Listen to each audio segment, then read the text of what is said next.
Pernah ngerasa nggak sih di sekitar kita tuh kayak banyak banget suara, sampai kita bingung mana yang sebetulnya harus didengerin? Nah, pembahasan kita kali ini tuh soal itu. Sebuah dongeng yang kelihatannya sederhana tentang pohon ajaib yang justru ngajarin kita cara mendengarkan. Yuk, kita mulai kisah pohon suara. Kisah ini kita mulai dari sebuah desa, namanya Waringin Sunyi.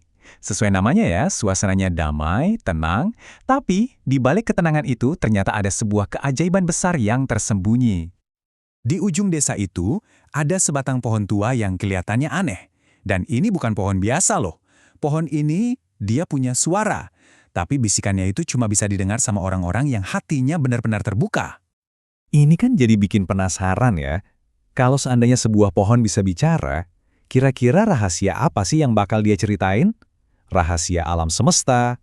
Atau mungkin, jangan-jangan, rahasia yang ada di dalam hati kita sendiri?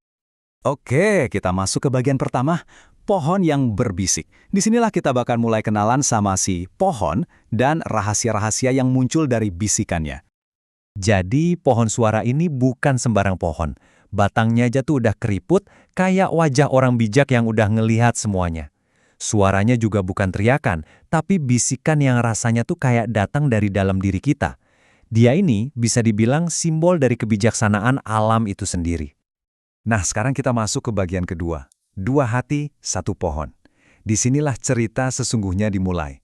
Sebuah pertarungan klasik antara kebaikan melawan keserakahan.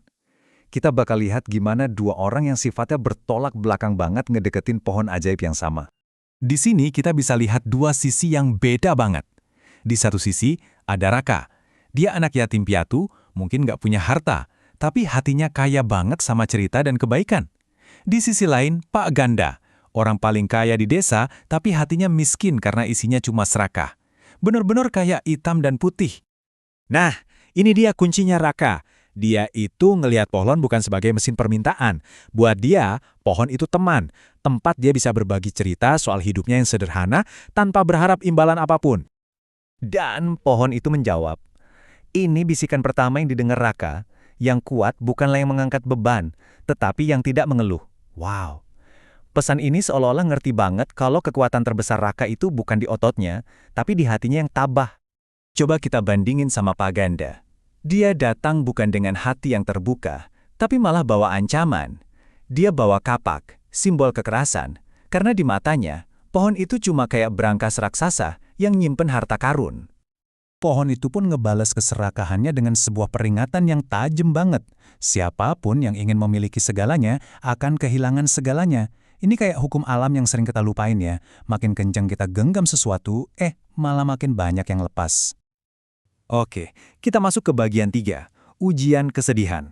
Kalau tadi kita lihat pertarungan baik dan serakah, sekarang ceritanya makin dalam nih. Ini adalah momen di mana cinta diuji oleh kehilangan. Di sini, hati yang paling tulus pun harus menghadapi ujiannya yang paling berat. Disinilah ketulusan Raka benar-benar diuji. Dunianya kayak runtuh waktu satu-satunya keluarga yang dia punya jatuh sakit. Dan lagi-lagi, dia datang ke pohon bukan buat nuntut, tapi cuma dengan satu harapan yang paling murni, kesembuhan neneknya. Jawaban pohon kali ini bukan solusi ajaib, malah sebuah kebenaran yang pahit tapi juga indah. Yang paling berharga bukanlah umur panjang, melainkan cinta yang tak pernah gagal. Ini pelajaran yang berat banget tentang menerima takdir dan menyadari kalau dalamnya cinta itu jauh lebih berarti daripada lamanya waktu. Dan kehilangan itu pun terjadi. Kesedihan Raka ternyata jadi kesedihan seluruh desa. Bahkan alam pun seolah ikut berduka. Pohon itu jadi diam 1000 bahasa. Ini nunjukin betapa dalamnya dampak dari cinta dan kehilangan Raka buat semua orang di sana. Sekarang kita masuk ke bagian 4, api pengampunan. Cerita ini udah sampai di puncaknya. Disinilah rasa iri yang membara bakal berhadapan langsung dengan sebuah pengampunan. Momen di mana semua karakter akan menunjukkan sifat aslinya. Pak Ganda udah nggak tahan. Dia nggak terima ngelihat kebaikan Raka yang nggak punya apa-apa, justru lebih dihormati daripada seluruh hartanya.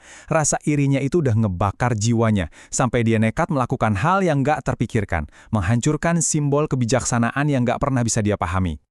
Dan inilah rentetan kejadiannya. Semua dimulai dari iri hati Pak Ganda yang membakar hutan. Api langsung bikin kekacauan, semua penduduk panik. Tapi di tengah kepanikan itu, muncullah jiwa pahlawan Raka. Sampai akhirnya, dia dihadapkan pada pilihan paling sulit, nyelamatin nyawa orang yang baru aja berusaha menghancurkan dunianya. Dan ini jawaban Raka waktu ditanya kenapa dia ngelakuin itu. Sebuah kalimat yang kuat banget. Raka nggak balas benci dengan benci. Dia milih untuk tetap jadi dirinya sendiri. Dia nolak ngebiarin kejahatan orang lain merusak hatinya. Inilah inti dari pengampunan yang sesungguhnya. Oke, bagian kelima. Saat pohon terdiam. Setelah apinya padam, yang tersisa ya konsekuensinya. Ini adalah pelajaran terakhir yang datangnya bukan dari bisikan, tapi justru dari keheningan sang pohon itu sendiri. Hukuman buat Pak Ganda ternyata bukan penjara. Dia kehilangan semuanya, hartanya, kebanggaannya, dan akhirnya dia duduk di bawah pohon yang sama. Bukan lagi sebagai penakluk yang sombong, tapi sebagai orang yang kalah dan sendirian. Dan tepat di saat itu, dalam kehancurannya, Pak Ganda akhirnya bisa mendengar. Pohon itu memberinya bisikan terakhir, sebuah kebenaran universal bahwa terkadang kita emang harus kehilangan segalanya dulu untuk bisa menemukan diri kita yang sebenarnya. Jadi, apa sih intisari dari bisikan terakhir ini? Pertama, kebaikan sejati itu bukan soal punya banyak harta, tapi soal merasa cukup. Kedua, puncak dari keserakahan itu ternyata adalah tempat yang paling sepi. Dan yang paling penting, hidup ini selalu ngasih kita pilihan, mau dengerin bisikan lembut dari hati, atau nunggu diajarin dengan cara yang lebih keras sama takdir. Mungkin ya, pohon itu terdiam bukan karena dia mati, tapi karena tugasnya udah selesai. Manusia akhirnya mulai belajar mendengarkan suara di dalam diri mereka sendiri. Jadi pertanyaannya sekarang kembali ke kita semua. Dalam hidup ini, bisikan apa sih yang selama ini kita abaikan, dan sekarang kita siap untuk mendengarkannya?